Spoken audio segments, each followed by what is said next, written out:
नमस्ते साथियों। आज का ये वीडियो मैं बाबा जय गुरुदेव जी के बारे में देने जा रहा हूँ।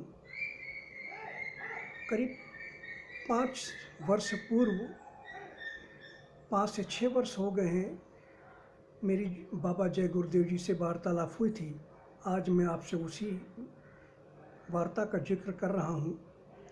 रात में जब मैं अपने दैवीय कनेक्शन से बातचीत कर रहा था, उसके बाद अचानक फ़ोन कटा और मैंने दूसरी जगह जब फ़ोन लगाया दोबारा तो कनेक्शन बाबा जय गुरुदेव के पास चला गया। रात्रि के करीब 10 बजे के आसपास का समय था और मैं अपने दैवीय कनेक्शन से मोबाइल के द्वारा बातचीत कर रहा था अंतरिक्ष में। तभी बाबा जय गुरुदेव की आत्मा के पास कनेक्शन गया तो हमने उनसे पूछा कि आप कौन बोल रहे हैं। तो उन्होंने अपना पहले परिचय नहीं दिया और परिचय न देते हुए उन्होंने हमसे कहा कि और शिष्यराज कैसे हैं, और शिष्य कैसे हैं। तो हमने कहा कि मैं तो किसी का शिष्य नहीं हूँ, आप बताइए कैसे शिष्यराज कह रहे हैं, शिष्य कह रहे हैं। तो अरे कहा कि आपके जो पिताजी हैं, पिताजी के जो भाई हैं छोटे, वो छोटे भाई हमारे शिष्य हैं, हमारे गुरुमुख हैं। आपके चाचा और चाची दोनों हमारे भक्त हैं, हमारे गुरुमुख हैं और कानपुर में रहते हैं वो। तो मैंने कहा आप जय गुरुदेव जी बोल रहे हैं क्या? तो बोले हाँ बाबा जय गुरुदेव जी बोल रहा हूँ। और तब उन्होंने परिचय बताया तो मैंने कहा आपको कैसे पता चला कि मैं वही बोल रहा हूँ? तो बोले मालूम है मुझे, क्योंकि आपके पिताजी के भाई छोटे चाचा जी जो हैं आपके, वो और चाची वो हमारे अनन्य भक्त थे। तो वो जब हम जीवित थे तो वो मथुरा वगैरह जब भी हमारे कोई समागम हुआ करते थे तो वो आया करते थे।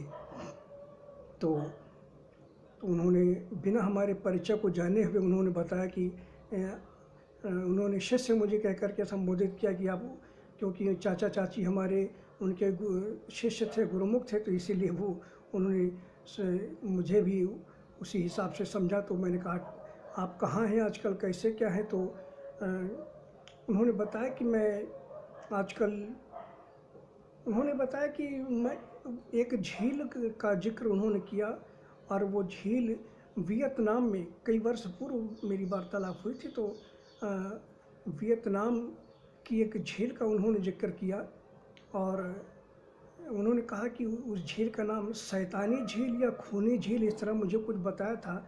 शायद शैतानी झील बताया था या खूनी झील बताया था। तो ये कुछ दो में से कोई एक नाम है। तो वियतनाम की कोई घोर जंगल में उन्होंने बताया था कि घोर जंगल में ये झील है, काफ़ी बड़ी झील है। तो उस झील की दलदल में मुझे बताया कि उन्होंने कि मेरी मृत्यु के पश्चात मुझे मेरे कर्मानुसार मुझे उस झील की दलदल में मुझे निवास स्थान प्राप्त हुआ है। तो मैंने कहा आप तो बड़े संत महात्मा, बड़े बहुत ही पहुँचे हुए संत महात्मा थे और 100 वर्षों से भी ज़्यादा आपका जीवन था और आप तो पुण्यात्मा थे, बड़े शुद्ध पुरुष हुआ करते थे आपके। क्योंकि हमने भी काफ़ी सुना है, हमारे चाचा चाची तो थे ही उनके गुरुमुख। तो बताया किया करते थे जब वो समागम वगैरह में मथुरा में जाते थे। तो हमने कहा आप इतने पुण्यात्मा, इतने महान संत होने के बावजूद आपको नर्क में कैसे स्थान मिला? क्योंकि जो दलदल थी वो नर्क ही है।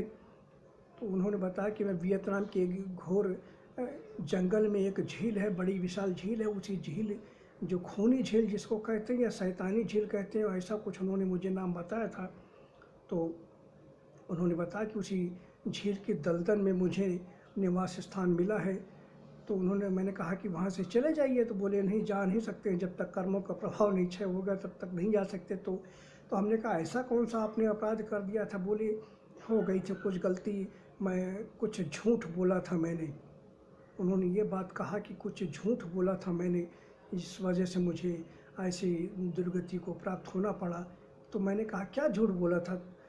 तो थोड़ा सा छुपा ले गए बात को, बोले बस झूठ बोला था। तो मैं समझ गया कि उन्होंने जो भविष्यवाणी की थी 1971 में, जो उन्होंने भविष्यवाणी की थी 17 या 7 सितंबर को उन्होंने कुछ भविष्यवाणी की थी 2071 में। 7 सितंबर 2071 को उन्होंने भविष्यवाणी की थी तारनहार के बारे में, मुक्तिदाता के बारे में, ईश्वर अवतार के बारे में उन्होंने भविष्यवाणी की थी कि जो वो तारनहार, वो मुक्तिदाता, वो महान संत आज 20 वर्ष का हो चुका है, ऐसा उन्होंने भविष्यवाणी की थी। जो उन्होंने इस बात को झूठ बोला था उन्होंने कि 20 वर्ष का हो चुका है, जबकि उस पूर्ण ब्रह्म का अवतार, उस तारनहार, उस मुक्तिदाता का अवतार तो जरूर हो चुका था 1971 में, लेकिन उस समय उम्र मात्र 4 महीने की थी उस अवतार की।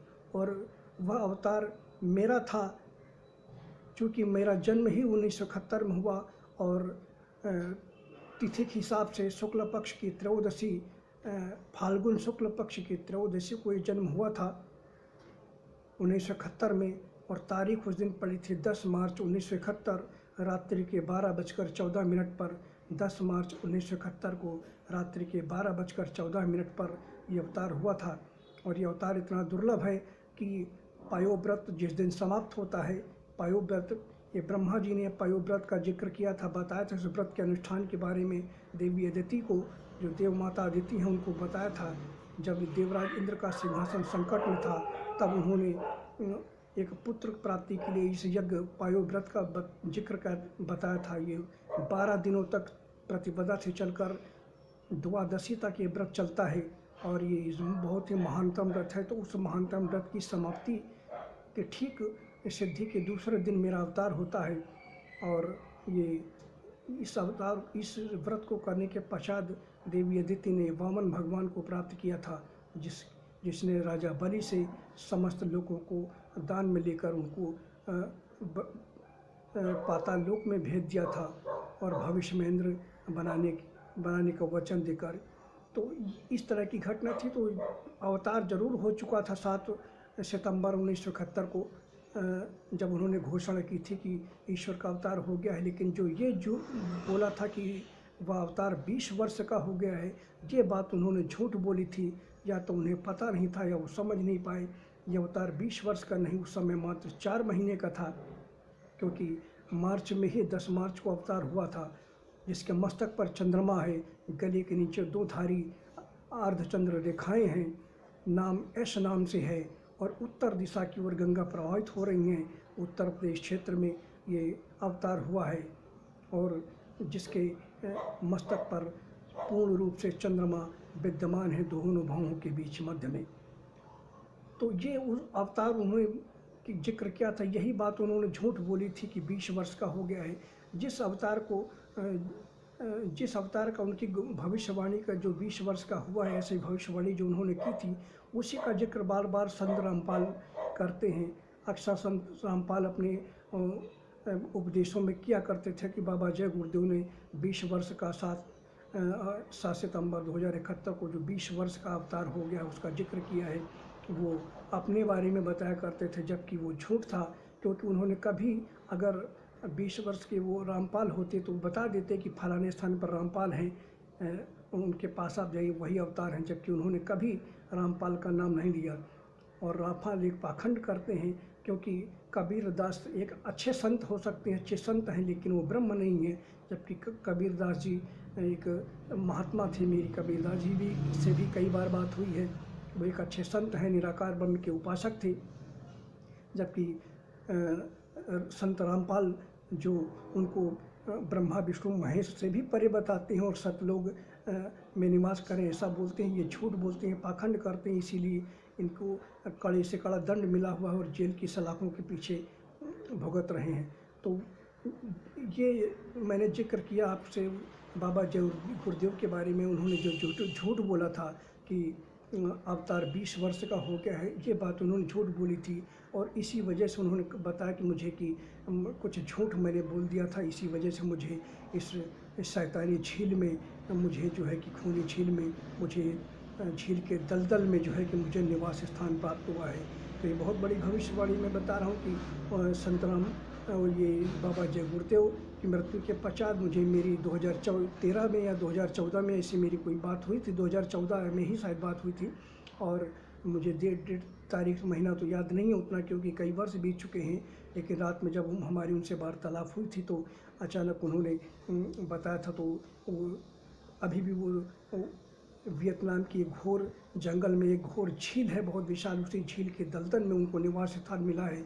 और उसका कारण उन्होंने जो मुझे बताया था बाबा जी गुरुदेव ने, वो यही बताया था कि कुछ बात मैंने झूठ बोल दी थी, इसी वजह से मुझे इस दलदल में निवास स्थान मिला हुआ है। तो ये वीडियो मैंने दिया है साथियों, आप इस वीडियो को देखें और मुझ पर पूर्ण विश्वास करें और मेरे सत्य धर्म न्याय के प्रचार को आगे बढ़ाइए। धन्यवाद।